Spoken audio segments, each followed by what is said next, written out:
I just sold these Ellie De La Cruz cards for a big profit. The best time to sell Bowman first cards or any other prospect cards is right when they get called up. I'll show you some data to prove it, and at the end of the video, I'll show you the next prospect I have my eye on. So let's jump in and take a look. All right, so let's take a look at the newly called up Ellie De La Cruz. This set has been out for a little over a year now, and you can see when this set first came out, everybody knew he was a good prospect. The cards were going pretty high. These are for PSA 10s. And then time went on, and it's kind of middle of last year. And then here we go in the beginning of this season. There's May. He was injured right around this time.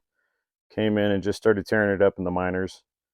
Word spread he's going to be making the pros, so you can see it started to ramp up a little bit in this range here. Then he gets his call up on 6-6, and bam, there you go. Everything jumps up, and 217, 220, somewhere in that ballpark. And then here we are today, and the cards come down to 127 bucks. Well, you could have got this card for $40, just a few months ago. So I'll give you one guess where this card's going to go next. If he continues to play well, it might stay right around this range. I don't see it getting this high again until he's having a good career.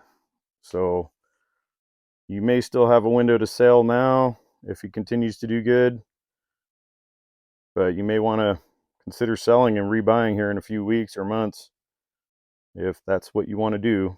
It's hard to let these guys go, I get it, but you will get a premium price right now, and it's going to start tailing off very soon here, especially if he doesn't do well at first. Vladimir Guerrero Jr., he got the call up right around this range here. Started the season with them, and you could see the prices spiked up to 130 something dollars, and then immediately started falling off. He did really well that season too. Got all the way down to somewhere in the 50s. Then the COVID boom happened, and you could see that everything got a lot higher, 500 and something dollars. So this was mainly due to the COVID boom. And then as the market started falling off, all right, Jared Killenick, another really hyped prospect coming into the league. There's not a whole lot of data before this, but here's around the time that he got called up, and you could see the cards peak and then fall off, and here he's been ever since. Of course, he hasn't played well since he's been up to the bigs, which is another reason why you really got to consider if you want to hang on to these guys. Everybody thinks they're going to do great, and then sometimes they come out and they don't do good at all. So you go from $400 to right around $25-30. I think it's what it's at these days. You can see the last several sales have been really bad. $6, $20, $6, $20, $30. So okay, Julio Rodriguez, same thing. The card's pretty steady here, around 100 and something dollars.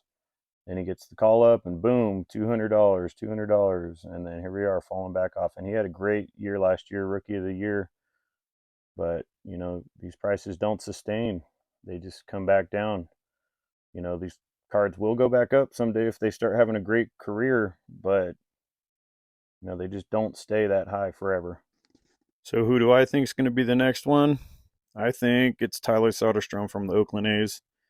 I've been stocking up on his cards for the last year and a half. I hope you enjoyed the video. If you want to see some more stuff like this, make sure you like and subscribe.